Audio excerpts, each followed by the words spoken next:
Hi there, everyone, and welcome to the Standards of Geekeness podcast YouTube page. This is Evan here with some Yu-Gi-Oh! Master Duel content. Today we're going to be talking about the deck that took me from Gold 5 all the way to Platinum 1, and going through a lot of my card choices, decision points, and what really drew me to the deck. So first and foremost, Tri-Brigade Zoodiac. Most of you are familiar with it. I don't really have to explain the backstory behind this deck.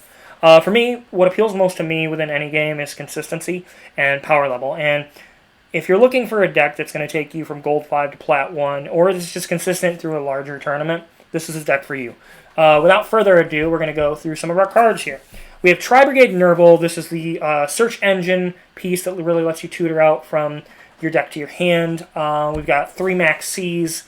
Maxx C being the staple, well, one of the major staple hand traps. Personally, I think this card's a little too overpowered for the game, but with how it's constructed for best of one, it's necessary. Tri-Brigade Kerass, another Tri-Brigade monster. This one lets you kind of extend into the board, set up some pretty good plays. In terms of what you can do, there's you can use Kerass pitching Kitt or Nervall to set up another Tri-Brigade, or getting Fraktall, or like pitching out things to kind of really like thin your deck out, set up a lot more of your link plays. We've got Tri-Brigade Kitt. This card has actually been one of my favorite cards within the deck. Normal summoning it, turning it into Salamangreat Alamirage, and really just like setting you up to pitch Nervall from the deck, grab Fraktall or Kerass to really like grabbing Kerass, to kind of set up more Exceed plays and protect your board. We've got the 3 Ash Blossom Joyous Spring, staple hand trap. This card's been absolutely nuts. I'm sure most of you can attest to that. The oddball for a lot of people is Zoodiac Whiptail. So a lot of people choose to play 2 of the Thoroughblades. I really like Zoodiac Whiptail because its ability when it's attached to a link monster that lets it gain the ability where it can exile a monster it battles with. So it's really particularly useful against problematic monsters such as Elvilich the Golden Lord, who kind of keep recurring themselves, or problematic monsters that just have like Omni negates and you just need to get it out of the way. Thoroughblade lets you, kind of pitch a Zoodiac monster. It's the beat stick of the engine. Ramram, this is actually my least favorite card in the entire deck. If I could get away with not playing it, I would. But there are some corner case scenarios where its effect has been really useful in terms of being able to like bring it back with a Zoodiac link or Exceed, and just kind of like continuing to set up and build up for more explosive link plays. 3 Tri-Brigade Fraktall. This is the best search card in the deck, honestly, at times. Really kind of just sets you up, where you can pitch Kitt, then pitch Nervall, grab another Fraktall or Kerass, depending on the situation. Really set up your link plays for like Farajit or Bearbrum. Then the final monster, we have 2 Nibiru the Primal Beings. So there's been a lot of contention within the Tri-Brigade community, in particular, whether or not you should play 1 of this card or 2 of this card. I'm of the opinion that if you're playing Maxx C, you should be playing Nibiru regardless of the deck.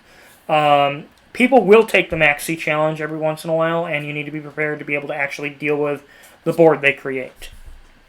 Going into spells, we have our Harpie's Feather Duster, obvious staple. Pretty much think every deck should be playing it. I don't see a real reason not to. It lets you clean up stuff really nicely. We've got Pot of Desires. During Season 3, I kind of tweaked with 2 Pot of Desires, 1 Monster Reborn, kind of going back and forth on that. This season, I was really aiming for consistency. I wanted to get from Gold 5 to Plat 1 as quick as I could.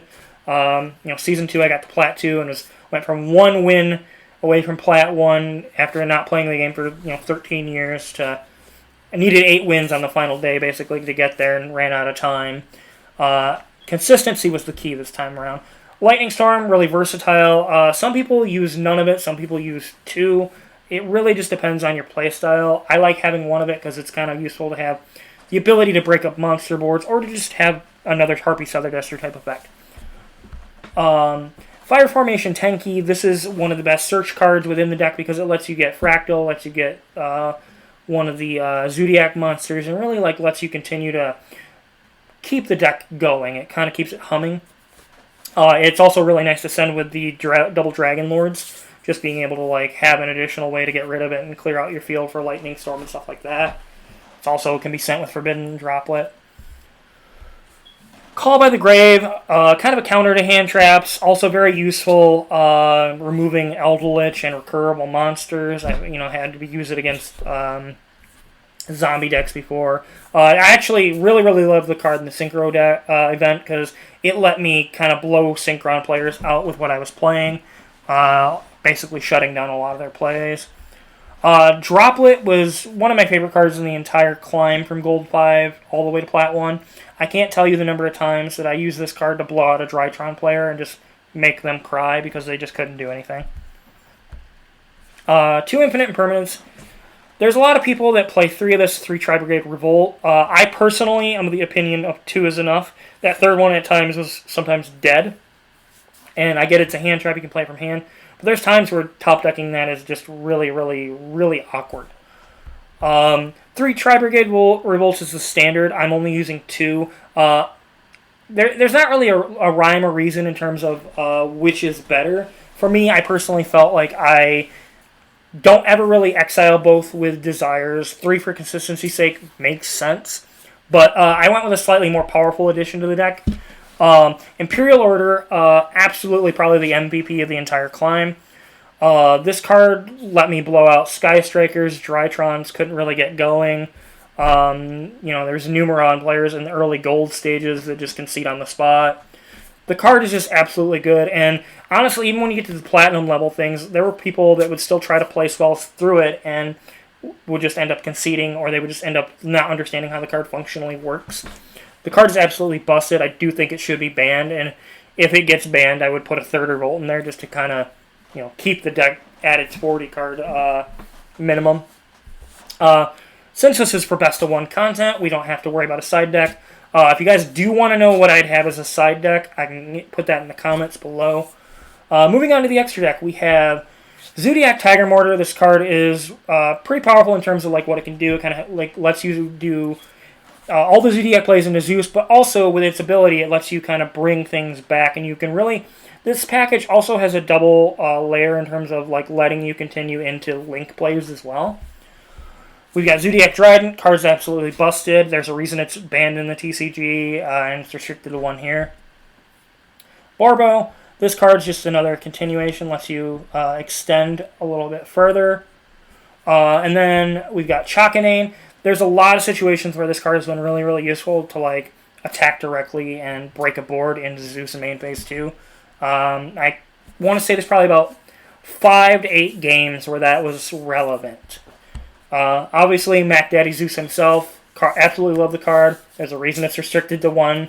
There's very few cases where I've used its second ability, but the first ability is just lights out. As we talked about before, Salamangreat Great Owl Mirage.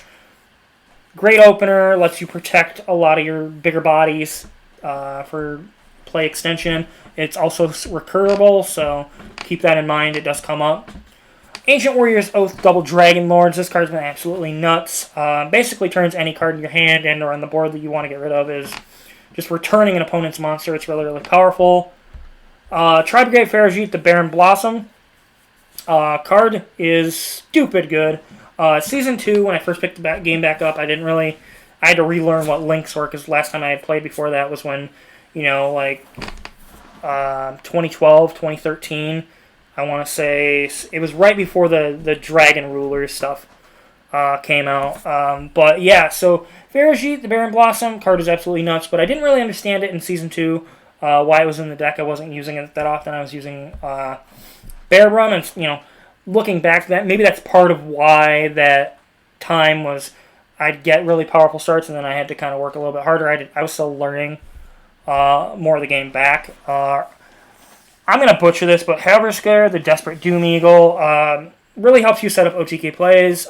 Also lets you disrupt against Eldritch and other recurable threats. Tri-Brigade Rugal, the Silver Sheller. Again, lets you bring out a Tri-Brigade monster on your opponent's turn, and it just really helps continue that link-up play. We've got Appaloosa Bow of the Goddess. I can't tell you the number of times this card has won me games.